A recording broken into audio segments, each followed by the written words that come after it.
வணக்கம் தமிழ் மக்களே.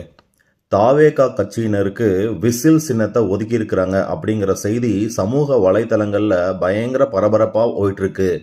இந்த விஷயத்துல விஜய் ரசிகர்கள் மற்றும் தாவேகா கட்சியினர் விசில் அடிச்சு கொண்டாடிட்டு இருக்கிறாங்க. ஆனா என்னை பொறுத்த வரைக்கும் எனக்கு என்ன ஞாபகம் வருதுன்னா, ஒருத்தவனை ஏமாத்தணும்னா அவனோட ஆசையை தூண்டணும் அப்படின்னு சொல்லிட்டு சதுரங்க வேட்டையோட டைலாக் தான் ஞாபகத்துக்கு வருது.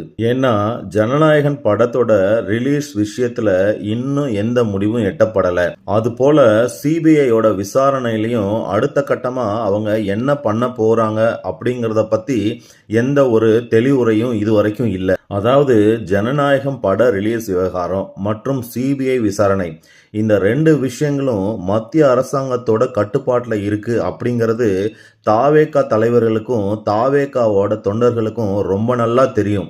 அதுபோல இந்த எலெக்ஷன் கமிஷன் ஆஃப் இந்தியாவோட விசில் சின்னம் ஒதுக்கின விஷயமும் அவங்களுக்கு தெரியும். மத்திய அரசாங்கத்தோட ஆதரவு இல்லாம இது நடக்காது அப்படின்னு.